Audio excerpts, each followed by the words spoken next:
Welcome to podcast 43. Yes, yes, yes, yes, maybe, but yes.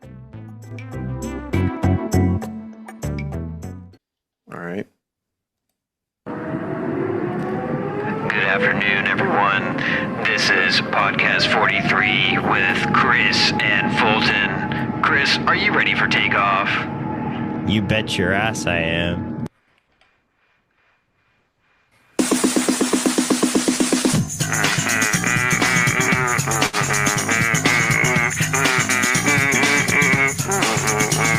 Sing along if you know the words.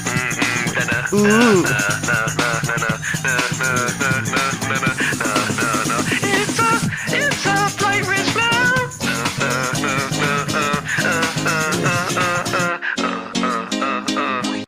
All right, gosh. Sorry, I needed the good vibrations to get us swinging. Yeah, we're at cruising altitude now. Yeah. Oh wait, sorry. I still have the pilot voice on. Hold on. Let me switch back. Okay. Okay, there we go. We're good. Okay. Now. Well, Sorry. yeah.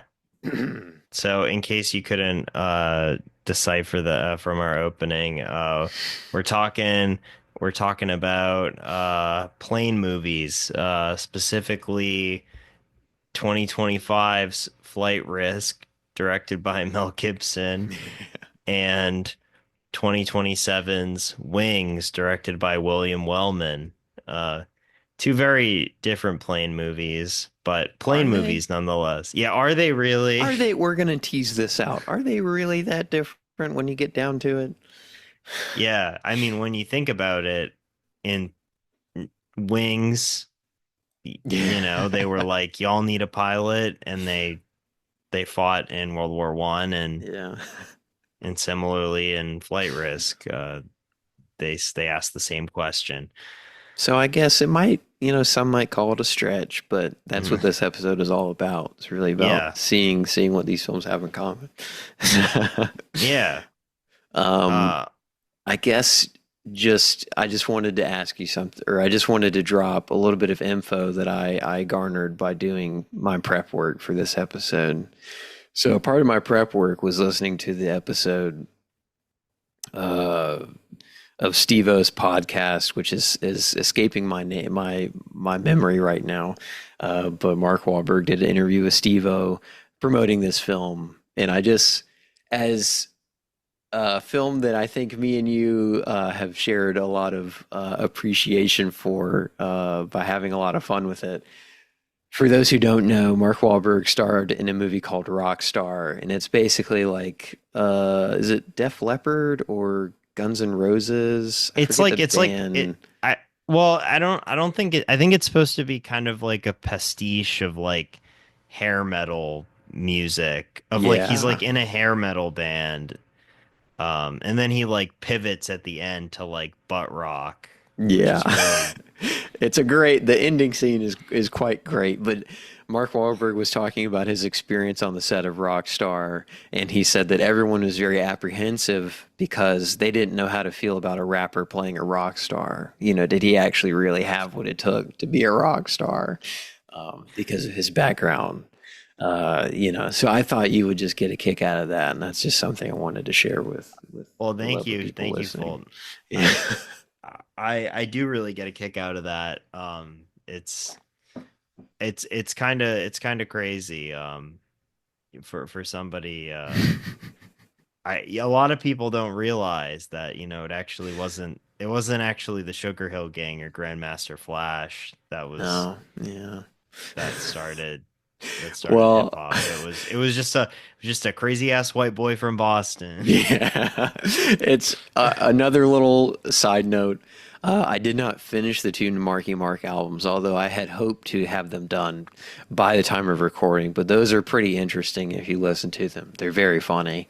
And one song he has where he's basically like sidestepping, critics saying that he's kind of popular just because he's white, which is a common thing that, white rappers have to deal with. I think is a little funny because Jack Harlow does the same. But anywho, yeah. But he says that he's not white, he's Irish American. So that's how he sidesteps that. Wow.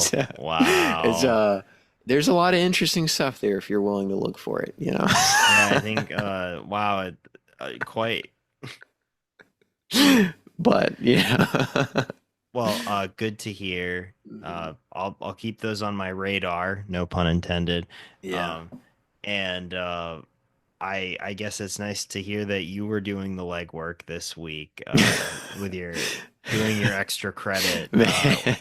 Maybe in the wrong areas, but you know, I mean, yeah, you know, it's as long as you can provide some nice ancillary details about whatever we're yes. talking about, always much appreciated. Hmm. Well, so this movie though, Flight Risk, it was supposed to come out in October, I believe. It was the Hmm. fall of last year, but they pushed it back to January, because they said a lot of people will be going to the movies for the first time in January, the first time of the year in January, and they want to start the year right. And so they said maybe it would be better to release Flight Risk in I really like that January. Yeah. logic. That's really Yes. beautiful logic. Because it will be like a good omen for the rest of the year. Like that your movie going, it's your peak almost Yeah. of what you see It's at the it's nice that movies. they dropped it at the end of January too, as well, with that logic. Yeah, they also the it is I mean, like, a lot of people don't really seem to be enjoying this one. They don't really seem to be I don't know, even like enjoying it for what it is at face value. I think a lot of Mm. people are disappointed with it, that it's like not ridiculous enough or something. I don't know if you could speak on that, Fulton, or if you agree with the This consensus. criticism. Yeah. Yeah, I mean, I'll be honest, I what's there in this film is very interesting, and me and you will kind of parse that out because I do have a lot of thoughts. At times it does feel self-aware, and at times I don't know how forceful things are being pushed, how much intent is behind certain things. So that's where I get a little caught up in the weeds with people not being too crazy about it. But it's also like, well, what do you really want from this film? I, You I, know, like I don't know. Where do you fall on it?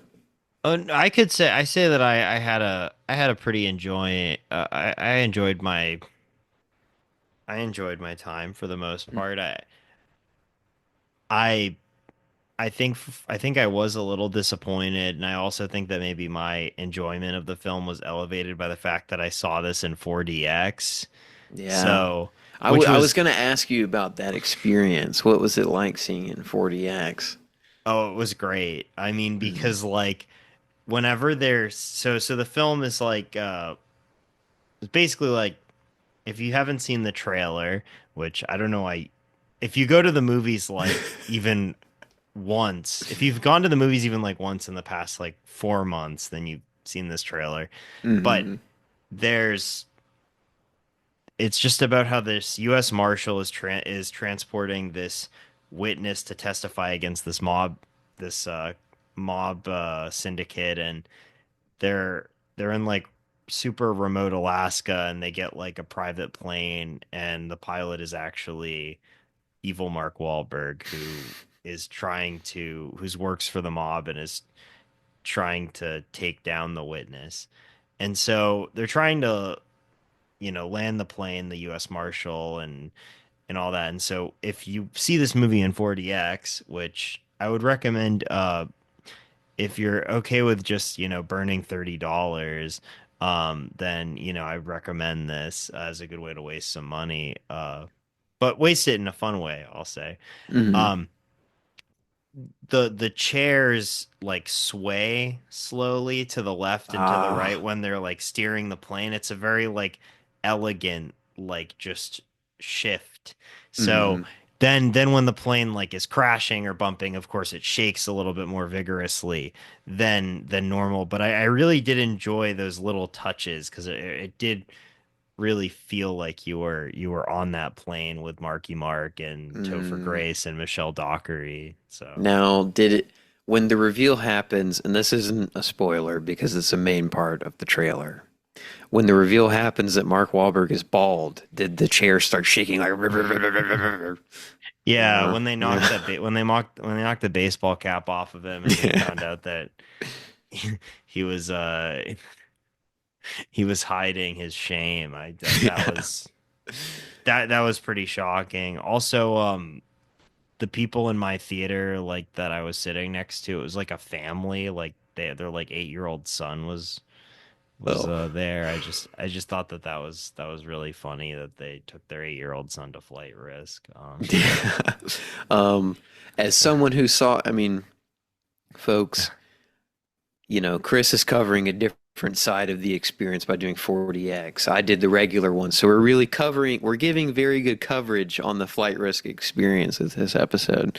Yeah. I saw it in a regular episode, and I mean, I was in a regular episode. I saw this in a regular theater, and I can understand what you mean by being like a little underwhelmed. I really think like if you don't like uh Mark Wahlberg's screen presence or get much out of that, then this film really might not do much for you. Because as a thriller, I don't really think it's all that great. Yeah. And but I did have the thought. I kept thinking like if this film was made like in the 90s, it would have been a stellar like that. I'm just thinking about like of the like films like Speed, where it's kind of locked to one location, but it's all shot practically, or if they use green screen for some of it, I would understand. A part of the hiccups that I had with this film, which I didn't hold it too harshly because it was a lower budget film, but when you have names like Mel Gibson and Mark Wahlberg attached, you would think that the insert VFX shots of like the plane flying through the mountain sky or the mountain line, flying through the mountains and flying through the sky, they wouldn't look rather really, really, really low budget. I thought they looked quite rough, and some of the digital compositing that they do, in particular, I'm thinking about a opening sequence at the beginning of the film.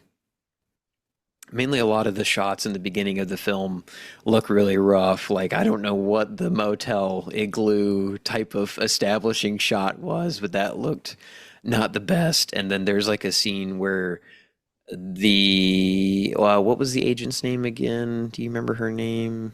It was Madeline Harris, Madeline Harrison. So, played by Michelle Dockery. Yeah. okay, yeah. So Michelle Dockery and Topher Grace are like walking to the plane, and that looks so rough. Like the digital compositing was quite rough, and you would think that they just some of those shots wouldn't look as rough as they do. But I don't know if that was a hiccup for you.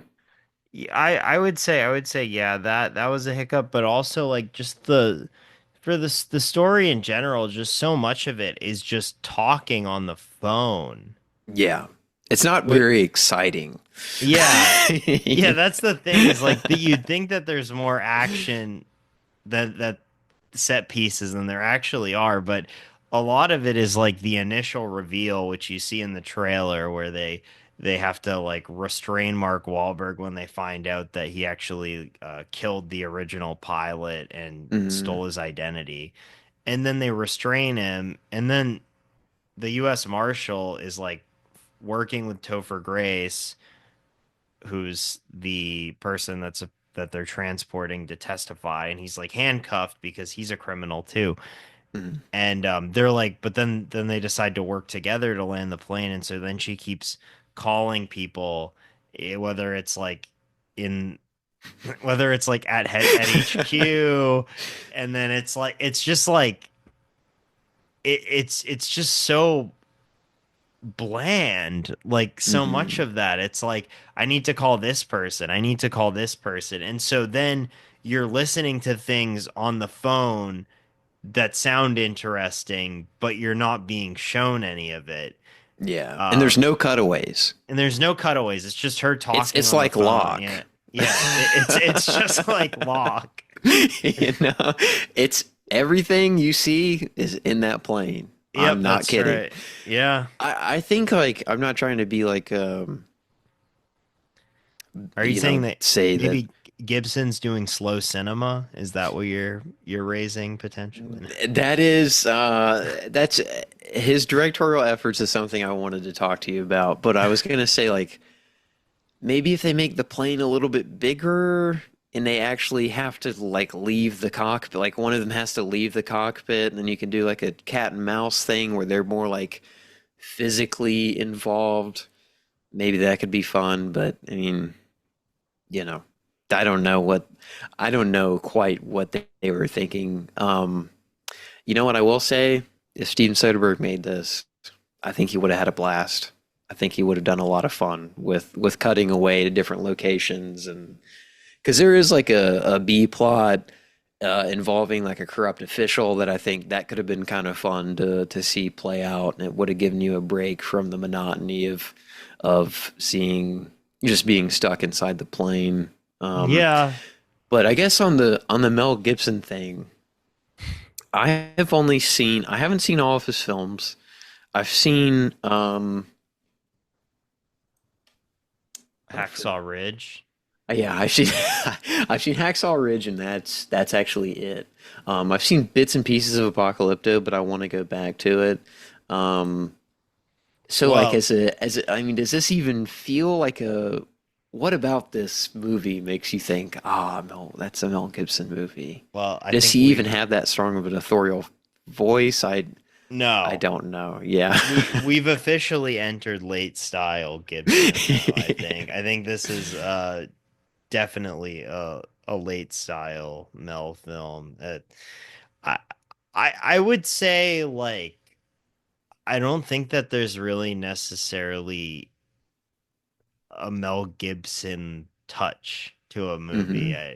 I think all the films that I've seen that he's directed have been well, I've seen The Passion of the Christ, and I don't find that movie to be necessarily all too good. It has its moments. I think there's some cool aspects about it, but it's also got some pretty problematic things. I feel like What?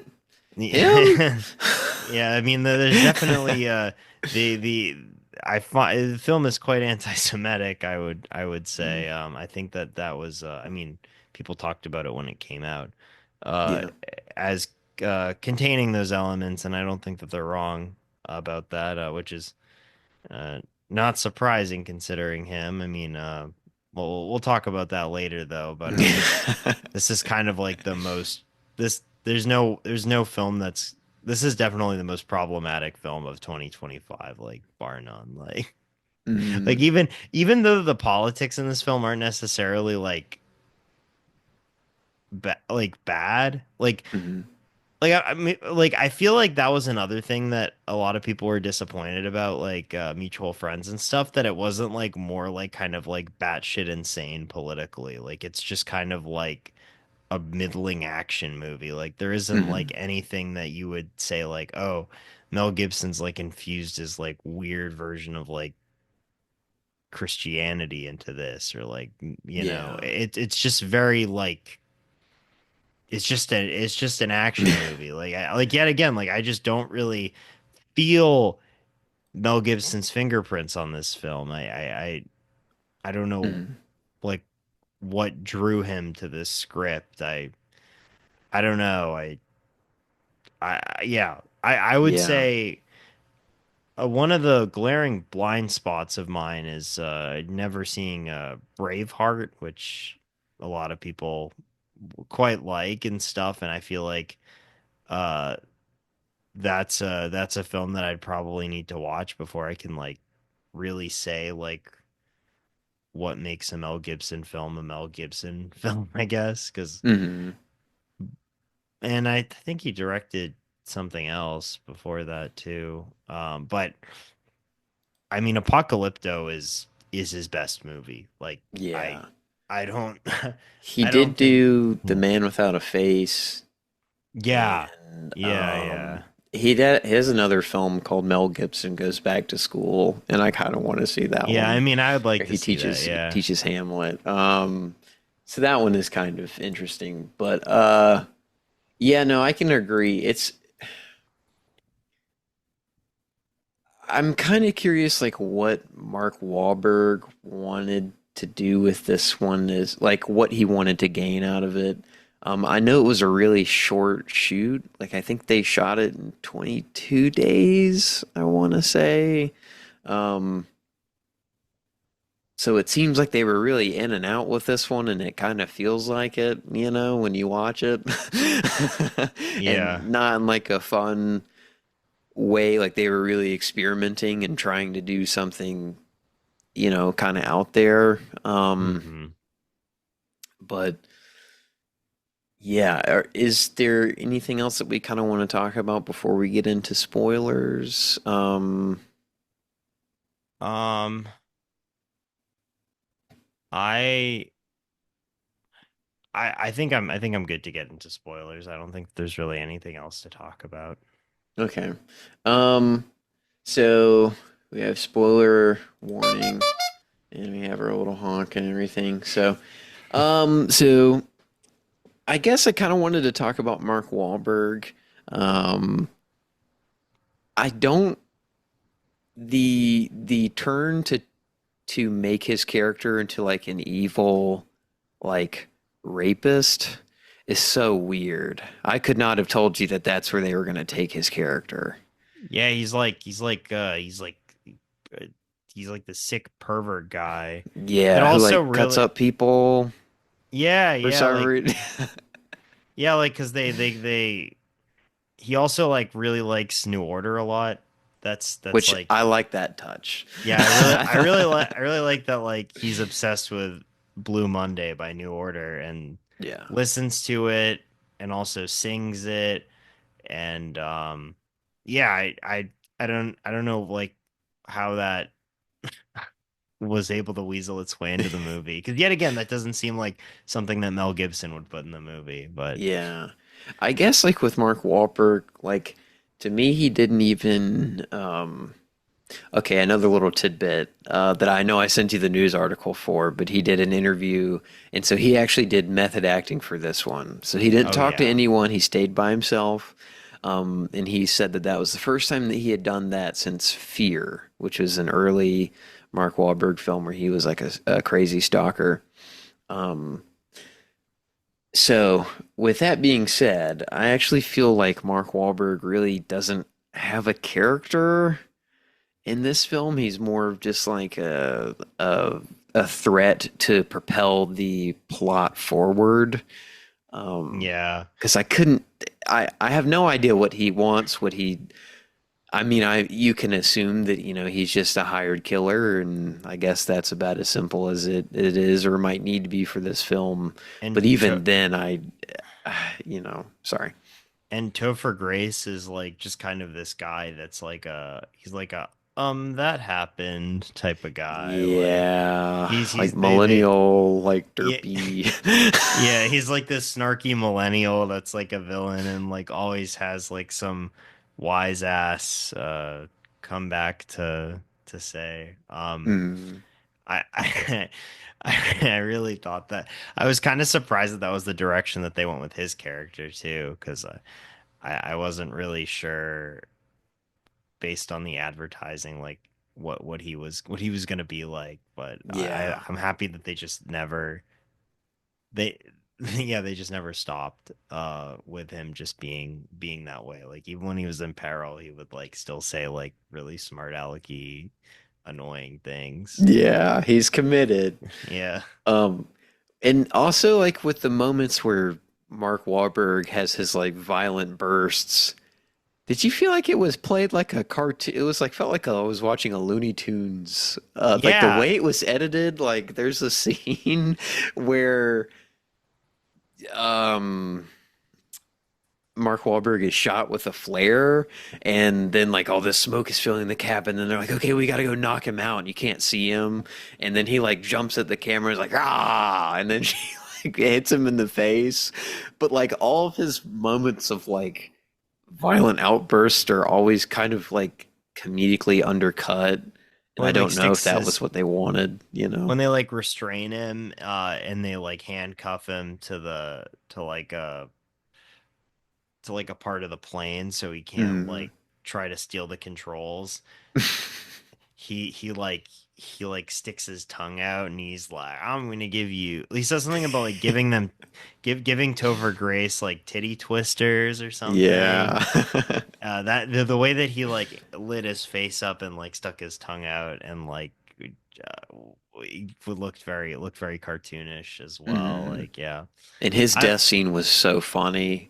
I started Yeah. laughing so hard when he died. Yeah, like when they land on the runway and then he like falls out of the plane as it's trying to land on the runway as the ambulance is coming for backup, and they're driving really fast on the runway, and then like Mark Wahlberg lands right in front of the ambulance, and then they like just hit him like a ton of bricks. He flies Yeah. back and dies. And again, they do the cut. They do like a close up of his face going like, "Oh," and then Yeah, like the ambulance driving or the fire truck driving right towards the camera. like a deer in the Um, headlights. yeah, and then it also doesn't help that like he didn't. Now I could be wrong, Chris. I don't know if you feel the same way, but I know he did not. It really looks like they like taped plastic to his head, like the bald, like the makeup for the bald spot looks really rough, and so that also kind of adds to the charm for me. But I can understand how Yeah. that might, Oh, for sure. and It adds to the charm for me too. yeah, I'm not saying that as a detractor. I'm Okay, just, but so Fulton, I do want to know if any of the Mark Wahlberg related media that you've been looking at this past week has mhm. uh asked him, or he's spoken on the his announcement that he was pivoting to faith-based films, which seems like he's abandoned by starring in Flight Risk, which Yeah. has no Christian undertones whatsoever, as I mentioned. Mhm. Did you hear anything about that? Do you know Um, what's I'm trying to remember if I don't remember Steve-O asking him, but I think like them talking about religion was a big part of it. I Of see. this, I folks, I'll report on the episode, but it's not really that insightful. I was a little disappointed with the Steve-O episode, but they might become business partners, which is kind of very funny to think about. Do they talk about municipal? They don't talk. Oh, yes, they do. Yes, they do. Okay. They started, but they talk about how he got started with municipal, and so that was very interesting. In case you guys don't know, municipal is Mark Wahlberg's it's his fashion brand, which is solely clothes that are just kind of like Adidas. Adidas Yeah. knockoff athleisure. Um, I don't remember him asking, but that is a good question because I would be kind of interested to know like why he's doing this one. But he's also done like a string of Netflix movies that I haven't seen to be fair, but I don't think those are particularly faith-based either. Yeah, I But mean, if I you think haven't you seen Father Stew, that's where you should start, you know. yeah, which maybe Father Stew, which was the film that he was in 2022. Hmm. No, Oh, was it was it 20? oh I my think it was gosh. 22. I think you're right. Yeah. Well, Father Stew was maybe the reason why he worked with Mel Gibson in this film, because Mel Gibson is in Father Stew as well, Hmm. which in case you guys don't know, it's Father Stew is an inspirational film about a a boxer who's also an alcoholic who becomes a priest. He's not religious at all, but then he meets a girl that he loves so much, and then she says, "I'm not going to date you unless you're Catholic." And so then he becomes Catholic, and then he's actually like, "I don't want to date you anymore. I actually want to become celibate and become a priest." Really inspirational. Mm-hmm. Mel Gibson is his father. Malcolm McDowell is in it too, which is really cool. Uh, so that was me. Me and Fulton had a great time with that one. When Malcolm McDowell showed up on the screen, we were cheering in the Yeah. theater, clapping. So ecstatic. Um, Um, well, what's also funny about Father Stew is that the original film was rated R because Father Stew has a little bit of a potty mouth. Um, but then I guess there were people that were like, I really want to see this inspirational story about this man that becomes a priest, but I don't want to hear him say fuck. So then they released another cut of Father Stew like months later where they edited out all the swears. uh, you gotta appreciate that they're committed, you know? Yeah, they want everybody to see Father Stew. I mean, just to like talk on the faith-based turn, he's making a movie with Shane Black that's an adaptation of is it Point Blank, or it's based on the Parker novels. Oh yeah, that's Um, right. Yeah. Um, called Play oh yeah, Play Dirty, which is um and he's playing Parker, which is if you know those movies or familiar with the character, it'd be a really big stretch to turn him into a religious man, I think. So well, this is it's interesting. got big shoes to fill. Lee Marvin, Jason Yeah. Statham, not Mel Gibson, Mark Wahlberg. I feel like maybe he could fill Lee Marvin's shoes, but I don't know about Jason Statham. Yeah. No, for sure. He's no working man. So, uh, uh, but I guess do we have any other closing thoughts well, we got to on talk about Hassan. Oh, that's right. Oh my God. Uh, How did I forget? Oh my gosh. Yeah. The best side character of 2025 so far, maybe? I would say.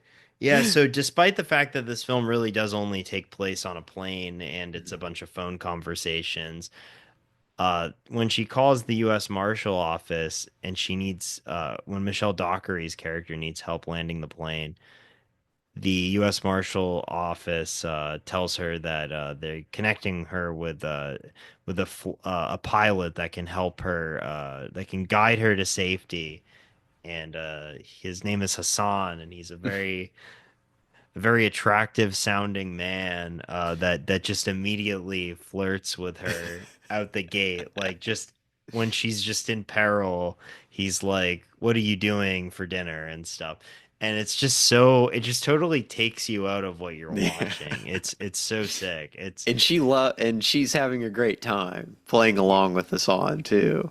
and then when they reveal Hassan at the end, he's just as handsome as he sounds.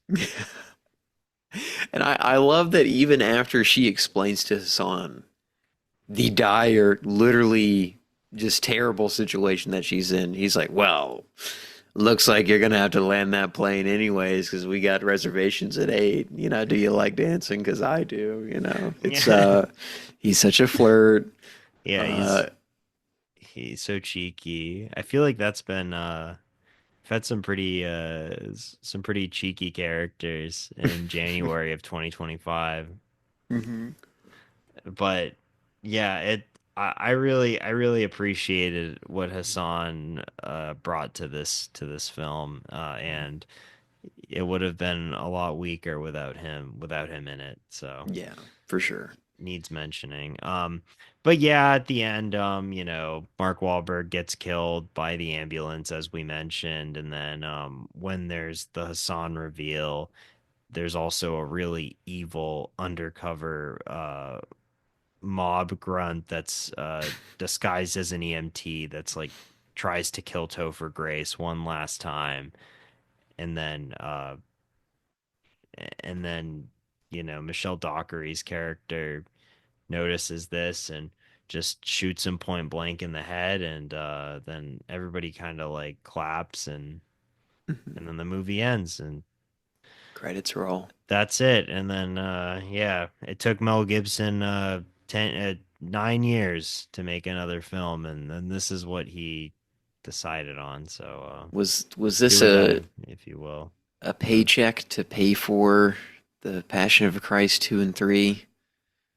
I don't No. know. I mean, well, he's got some big business now in the political realm because Trump appointed him ambassador to Hollywood. So will he be able to make another film? He'll be so busy making what does the ambassador to Hollywood do? What does that mean? I don't know. But nonetheless, That's awesome. yeah, it's pretty cool.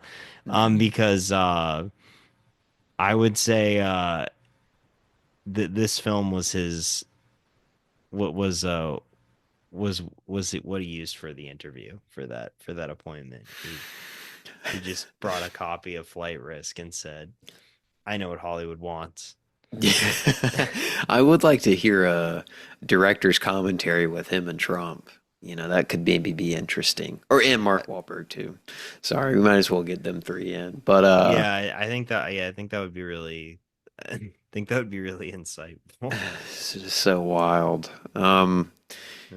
Yeah, so I guess before we move on, should I talk about Presents really quick just to cover other new releases? Yeah, Or do you have anything else? yeah, I think that sounds good. Yeah, Mhm. I don't have anything else to say really. So yeah, go right Mhm. ahead. Gotcha. I'll just do a quick little thing. So for those who don't know, Presents is Steven Soderbergh's new film, the first of two releases of this year. And they're kind of back to back because the next one comes out in March, I believe. And so this is basically a ghost story slash haunted house film from the perspective of the ghosts, which is a pretty fun idea and much in line with the rest of his work, is kind of experimenting by having like a lower budget and allowing the lower budget to allow for more experimentation. And so with this film, I would recommend it. I think it's a pretty interesting film just formally, because of the route that they use to tell the story. And I think it's always a pretty interesting ghost story when the humans are more terrifying than the actual like paranormal activity happening in the film. Like it's kind of in dialogue to me with Lake Mungo. I think is a pretty good comparison to it. There was another film that I was thinking about, but it's the kind of since like escaped my mind. But Lake Mungo would make a very good double feature, and the more you see of Presence, and by the time that you get to the end of Presence, you'll kind of understand what I mean. Not to spoil it too much. I guess the only hiccup that I have is kind of a small decision with the third act, and I'm not going to spoil anything. But maybe Chris, if you're able to fit it into your schedule in the next whenever, if you're ever able to, we can kind Oh, of talk about it or something. I don't know if you're. I I don't know will. how interested or vested I you will are in. be. I'm Mhm. very interested. I had a busy week, so I was unable to get it in, but that's the only reason because I will be going to see it this week. So Okay, cool. So we could yeah, do a little follow up. I think both of us we love Steven Soderbergh a lot. Think Hmm. he's one of the best working directors we have. in For sure. America, if not the world. Just always trying to do what he wants with the medium of film, and I'm so happy that he didn't actually retire. So Yes, for real. yeah. Because I think he's a great voice, and so excited for Black Bag as well. And even though I'm not like over the moon about this one, I still pretty much really enjoyed it, Yeah, except for a one little thing. But we can kind of talk about that. We'll kind of parse that out. the thing about Soderbergh is like he's able to succeed in ways that like other people just can't. Like because I Mm, think that Kimmy is the only good COVID period piece that I think I've mm, seen. Off the top of my head, I think it uses just the pandemic or just that time in our lives in such a unique and interesting way by like mm. using it and kind of coupling it with a riff of Hitchcock's Rear Window. I really like Kimmy a lot. I've Yeah, Kimmy rocks.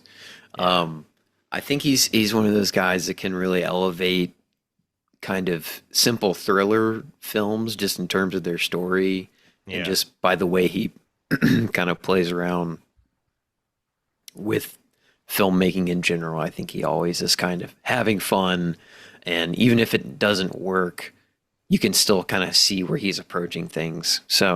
Hmm. Um, so if you have not seen it or are not aware, if you go to his website, which I think his production company actually produced this film, Extension 765, I think, but he has a website, and it kind of acts as a blog.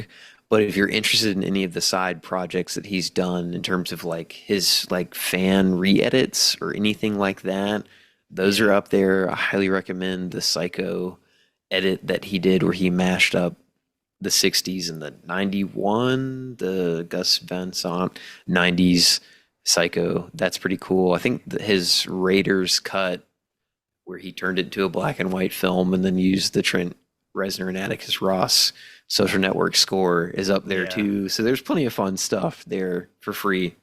And Just thought I'd plug that. don't worry. He did a Star Wars edit and he cut Jar Jar Binks out of the Phantom Menace. So Was that Topher Grace? what? Didn't Topher Grace made an edit of like all the Star Wars movies together? Really? I think it was Topher Grace. Good I for could be him. wrong. I could be wrong. Star of Flight Risk. I didn't even know that. Uh I was just making a little joke, but how Yeah. did I know that it would have been connected to Flight Risk somehow? Um, Because we do our well, research, Chris. we do. You know. Even we do our subconscious research. Yeah. Well, But we can take a quick ad break really quick if you want to. yeah. Alrighty. Butterfinger. Shouts goes out to my man Calvin Klein, good looking out for the drawers. Not saying I would do another Fruit of the Loom commercial or nothing like that, cause they don't make the hype shorts. These are the 90s, man. They just fit good and they hold me snug. So if I'm about to go get some skins, I'm not gonna put on like no silk underwear. Oh, she got freckles. Next question. Oh, the best protection against AIDS is to keep your Calvins on. Now that could definitely come between me and my Calvins. Do you have Calvin Klein underwear on? All right. So now we are back and we can discuss Wings. Chris, would you like to introduce Wings for folks?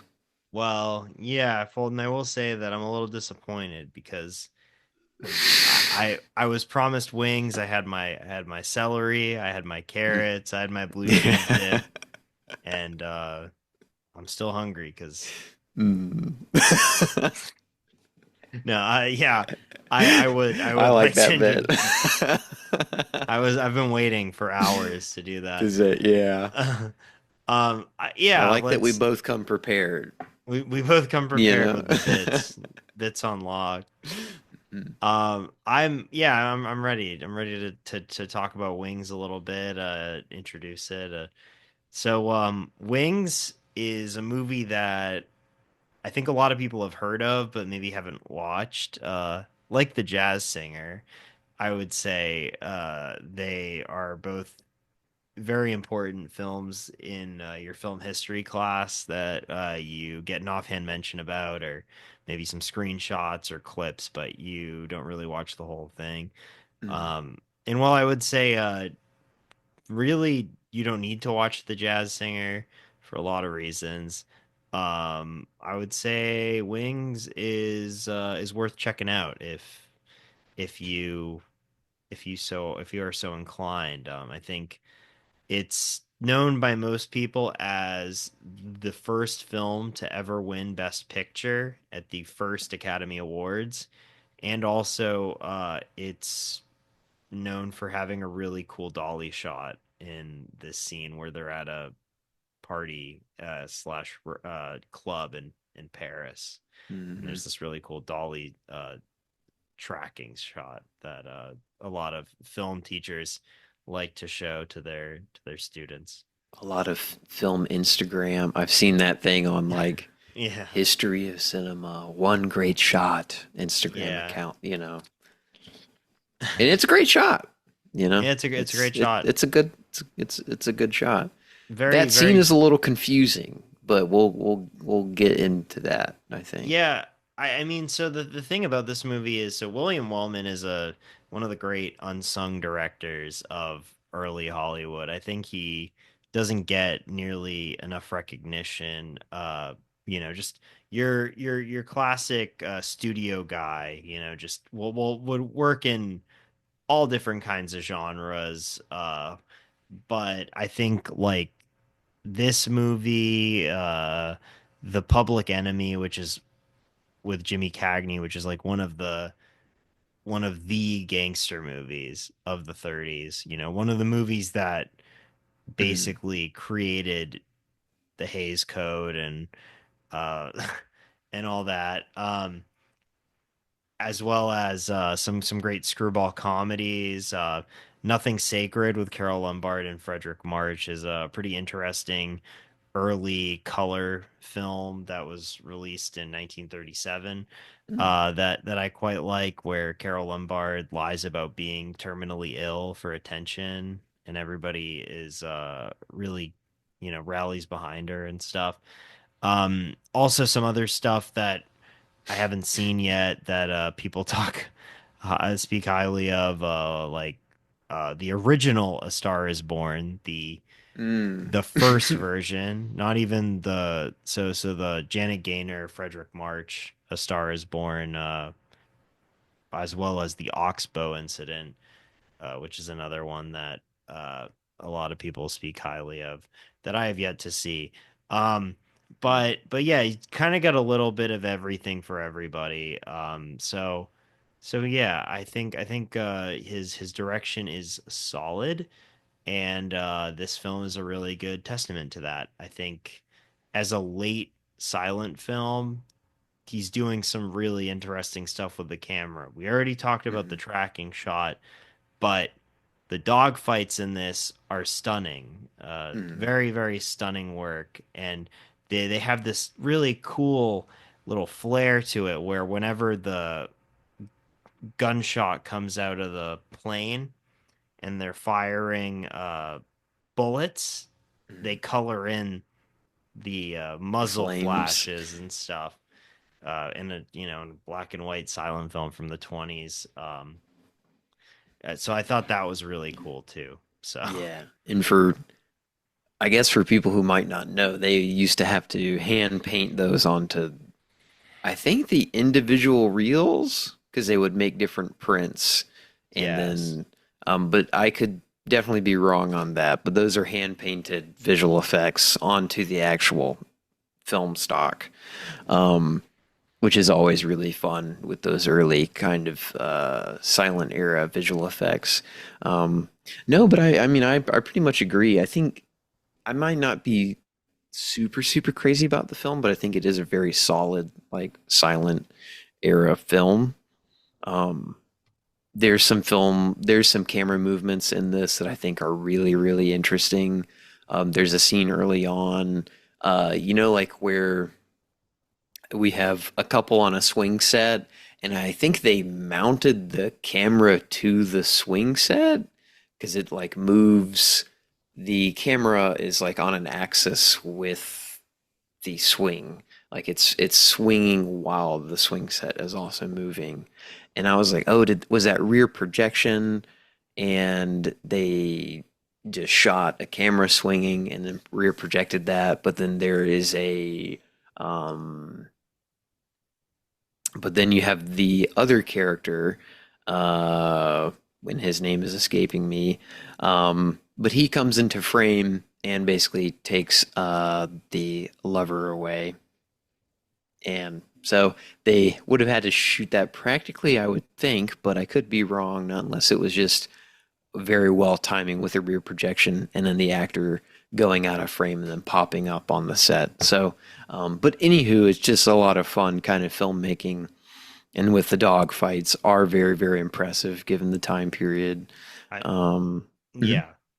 Yeah, I mean, it took them 9 months to shoot this movie, which is a long time for any movie, but especially a silent film at the time. They weren't really taking that long to make movies, and I don't think there was really anything ever like this at this scale. Mhm. Um, I think I will say that they're a little bit too proud of the dogfighting shots because they didn't think that any of them deserved to be on the cutting room floor. Mhm. Because the movie is 144 minutes long and there doesn't need to be that much dogfighting. It's like eventually we kind of get the idea, Mhm. and even though that it's impressive, I think it would be a lot better if there were less of it shown. Mhm. I don't know. Would you agree? Did you find it to be a little overly long? It is a little long. I do agree. Um, and I hate to compare it, I guess, with my knowledge of the fact that this film, won Best Picture at the Oscars, which I don't really put that much stock into what the Oscars voting body thinks when they pick a film Yeah, Lost or to that it won. Sunrise. Yeah, that's my really big kicker.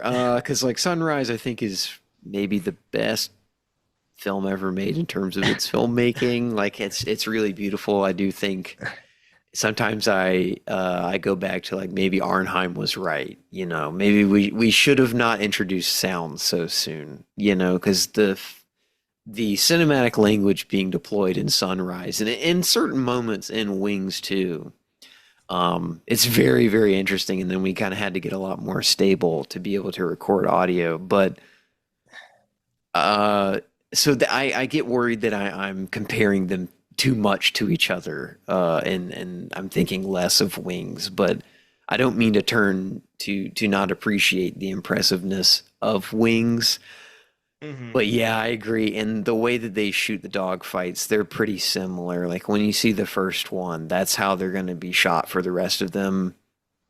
And it's not their fault, but it's kind of Yeah. hard to tell. It's kind of hard to find your spatial. I don't. For me, it was hard to spatially understand the dog fights and who was who. And they do try to make that clear. But I don't know if you had that problem. That may have just been me. But Yeah, I would say that I did. I think that they used the intertitles quite liberally in that scene for that yeah, reason, where they're trying to like make sure that you're always aware of who's who and who's fighting who, because if you didn't, then it would just be it wouldn't make any sense. yeah. But circling back to what you said about, the if, sound, like as synchronized sound for dialogue, like kind of stunted movies for a little bit. It's hard because some of my favorite films came out right at the dawn of synchronized sound, whether Hmm. they're like those early Lubitsch films like um Design for Living, or whether it's the a Wellman film, the that I mentioned, the Public Enemy, or these like early pre-code films that were released in the early 30s. I really love those, watching those movies. I think they're really cool. I think it's interesting how transgressive they are. Mhm. And sometimes, like to a modern viewer, like it's kind of hard to spot the transgressions because like it doesn't seem that big of a deal, but it's kind of cool how mores were different back then, or how you can glean that from watching a film from nearly 100 years ago. Mhm. Um, yeah, so like I love those movies, but there is something to be said about this like kind of sweet spot of the last few years of the silent era when they were doing synchronized sound, Mhm. but just with music or sound effects. And I think that like that to me is my one, it could be one of my favorite periods of film. Like Yeah. there's something really magical about the way that Sunrise uses visual language and uses music and sound effects very, very uniquely, and it just kind of moves really well. And same with this movie. Or I watched yesterday, I caught at MoMA, they were playing Seventh Heaven with the Fox Movie Tone soundtrack, Mhm. which was another 1927 film as well, directed by Frank Borzage, starring Marion Davies, who is also in Sunrise. And it's just yeah, it's a really interesting few years that cinema had, where they had sound but they weren't using it for dialogue, and they were just using it for really good music or sound effects to enhance the silent picture, because I think uh it's a period that I'd like to study more, I think. Mhm. Yeah, I definitely have my homework cut out for me, for sure, because I'm not as well versed in it. And I definitely would like to watch more silent film. I was kind of happy. I think I texted you. I was happy that you picked this one because I was thinking about Sunrise again. I'm like, God damn it, I really need to go back and watch more silent films.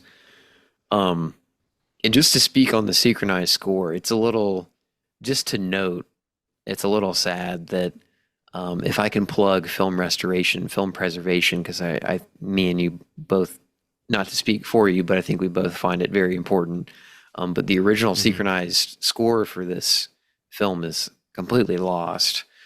So the one that we put up on our Instagram for folks to watch if they wanted to, it's a pretty good transfer, I would say, and it's on YouTube. It's for free, but it is a reproduction. I don't even know if Yeah. it's the original music that was, made for the film. Well, Um, yeah, so they actually they re-recorded it um for this restoration that they did. I believe in like the I don't know, they've done a few restorations. Actually, I think it was from the 2011 one, but mhm, it's it's hard. I mean, so that's another thing, is that a lot of silent films are just completely lost, like a majority of them actually, because mhm. they were shot on nitrate and they weren't really taken care of. And if they were taken care of, then maybe they caught on fire. So you're damned if you do, Yeah, you're damned if you don't. So, yeah, for uh, sure. like even Sunrise, which is of the original negative of Sunrise is gone. Like it's completely lost. So, Mm, as is with this one too. So, mm. um, it's yeah, it's unfortunate, but yeah, you just gotta kind of like appreciate the things that uh they do have. So, Yeah, and no, for sure. um, Um, I was gonna ask you, so I guess my main hiccup with the film is that it is, I thought it was going to be a love triangle yeah, with yeah, Claire Bow and our main character Jack and he's also kind of our main character, but he's kind of relegated more to a side character. But David, um, if I have my understanding of them correct, Jack is more the lead, and we kind of open up the film with him, and he's the one that's really into driving fast cars, but he also dreams of being a pilot. And David is the more reserved one. I think we're supposed to understand that he comes from like a higher Yeah, socioeconomic position. he comes Sorry. from like a lot of money and stuff. Yeah. But I I actually think, oh yeah, sorry. Continue. oh, I was just gonna say like yeah, he comes from money, but I guess it's supposed to show that like I don't know. I was under the impression that it's like, but when they're like, on the front lines, like that stuff doesn't matter. It doesn't matter if you're rich or you're poor. You're like fighting with your fellow man. Yeah. Yeah. No, I definitely agree. It is a good um anti-war film, which I guess that's pretty blatant about the message of the film. I would say because of all the loss that comes from it, but I actually would have preferred the film if it was from the perspective of David rather than Jack. I had a hard time being aligned with Jack. Um, I don't know how you felt about their dynamic or if you preferred one to the other. Yeah, I agree. I was more interested in what Jack was doing too. David kind of feels like a blank slate. He's just like kind of this everyman, this kid from a like small town in America that is kind of a bit of a gearhead and uh yeah, just but but but when it comes to like Jack, there was like this whole like thing about like I don't know, I just thought that like his family was a little bit more interesting. His Mm-hmm. dad is like in a wheelchair. He has this like small little teddy bear that he carries with him as a keepsake Mm-hmm. for good luck, and I found those all going a long way. And I don't know, I thought that like I just was a little bit more invested in what he was doing, but Mm-hmm. I will say that the ending is very impactful. Yeah, for sure. And first, I think I read that this was like the first same-sex kiss on screen in a Oh, major in a major interesting. motion picture. Yeah. So yeah, that's That cool. ending is like I think when I was looking up Wings, like something came up that was like, is this film are the homoerotic, undertones like the subtext? And it was kind of investigating that. And I thought that was interesting. And I don't know, did you have that reading to the film at all? Um, the thing is I really didn't have that reading of the film until like that end scene. Like I didn't think that like Yeah. there was enough in between the ending and what yeah, I just didn't feel like it was necessarily earned or like you couldn't make a compelling argument that it actually Hmm. was a had like that they had a same-sex relationship Yeah. or something. It just it so I kind of doubted yeah what people were putting down what people were inferring based on just like that one scene. Yeah. No, I agree. Because it is a very passionate, they're kind of both gripping each other's heads very tightly, and they're Yeah. very, very close to each other. Um, but they obviously meant a lot to each other. But I agree. I didn't really have that reading of the film until that final little moment between them, and I don't know if that would be enough evidence to suggest that, but maybe if I rewatched it, I could find other stuff. But I'm not Maybe. sure. Yeah, Yeah. it's a big maybe for me. Yeah, it's just like Um, when you rewatch Fight Club, after the twist. No, I'm just kidding. um, for uh, sure. Yeah. okay, so like the scene the scene where they're in Paris and they're drinking and the way that they depict drunkenness through like bubbles on the screen is Mhm. really funny because like I don't think I've ever seen a movie where like that's been the visual shorthand for somebody being intoxicated. I would like that to be a thing again. I Yeah. would like to see that. The only thing I can really think is like, I feel like in cartoons, that's kind of the go-to idea. Or Like they're like hiccup bubbles. Yeah. yeah. Yeah. And so, but I was so confused during that whole little sequence. I was like, this is such an interesting way to represent that. And he's just completely a one-track mind. He doesn't care who he's with. Yeah. He completely forgoes all of his responsibilities to the military. He's like, no, I just want bubbles and Yeah. everything. Yeah. He just keeps Un bringing up bubbles. It's yeah. and It's smashing a mess. bottles, so they kind of, or not smashing, but hitting them on different surfaces to cause bubbles and seeing bubbles everywhere. I know it's a little bit of a side tangent, but I just think about it because there's a lot of intertitles that are like bubbles, bubbles, more bubbles. I really do love the intertitles, especially early on.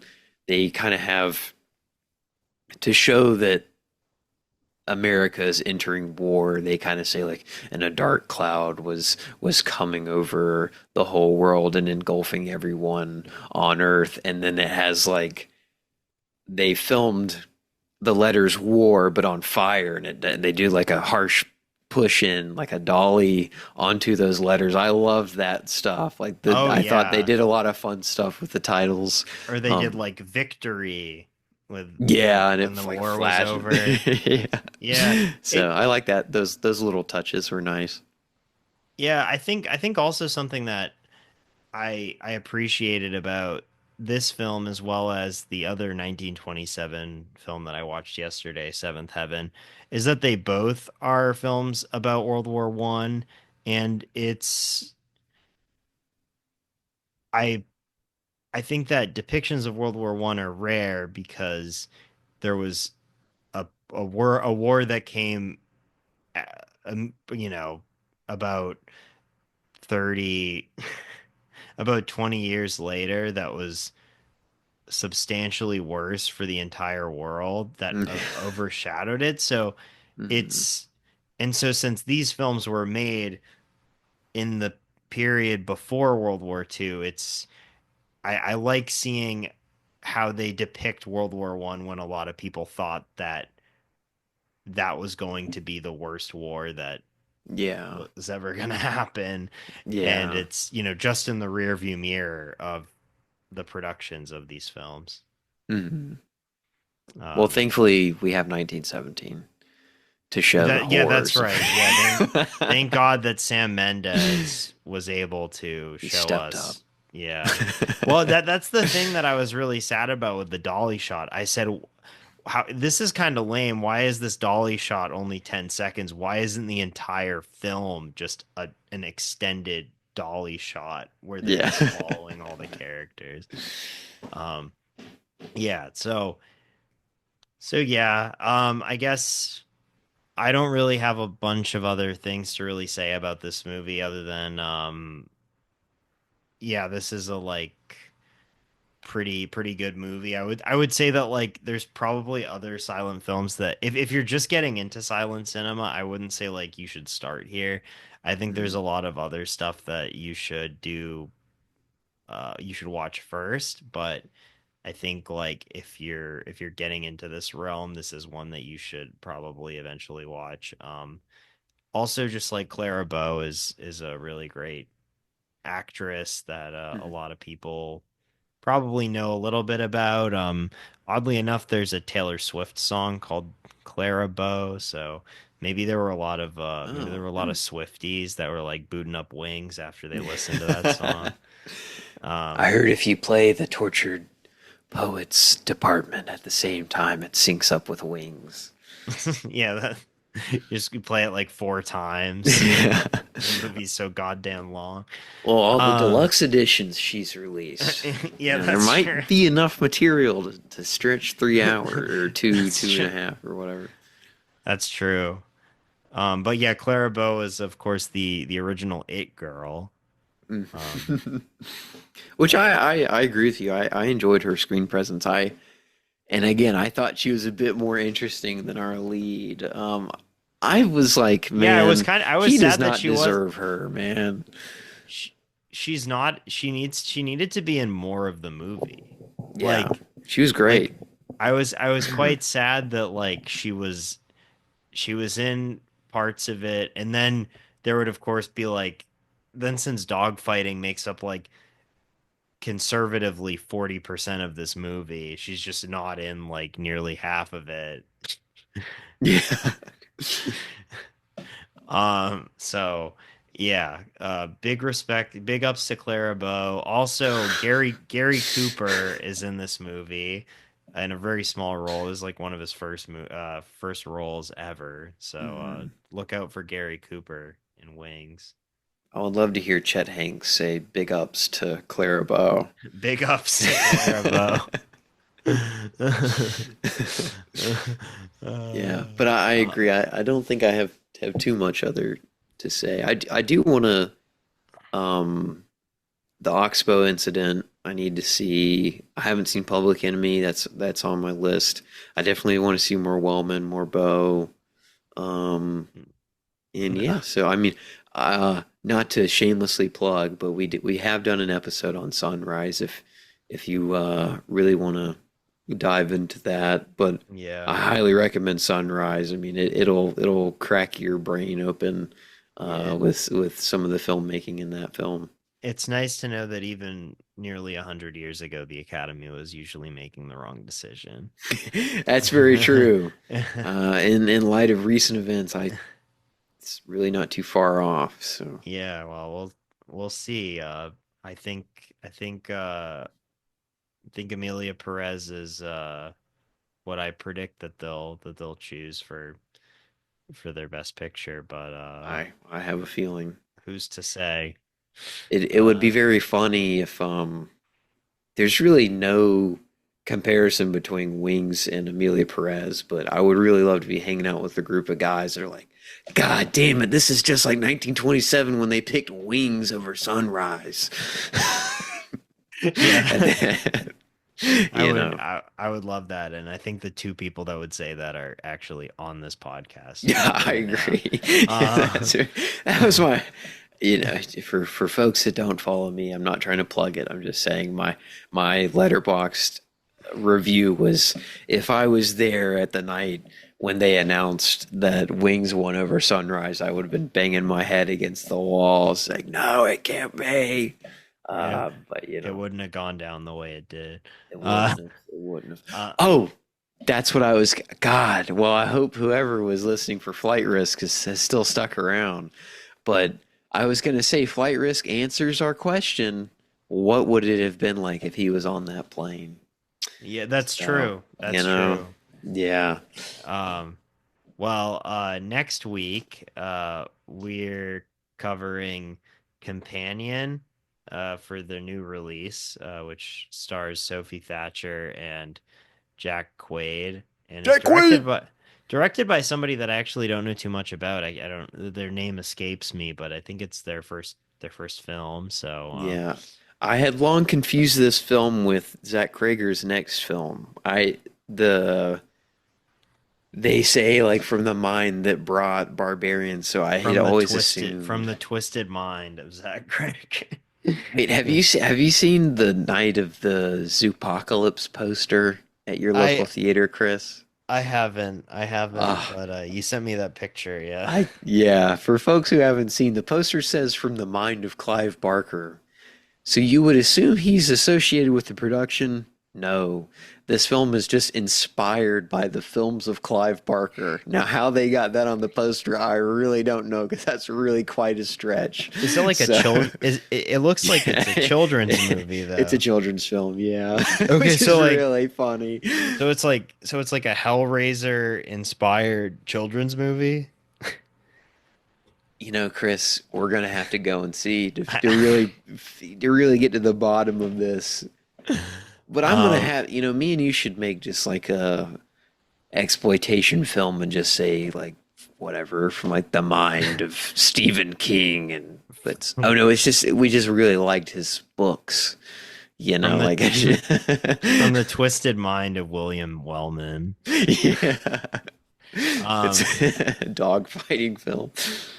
And then also the old film we'll be talking about is 2021's I'm Your Man. Yes, starring Dan Stevens. So not too old of a movie. Yeah. But yeah, so you have that to look forward to next week. And until next time, stay wavy. Stay safe. And keep on keeping on.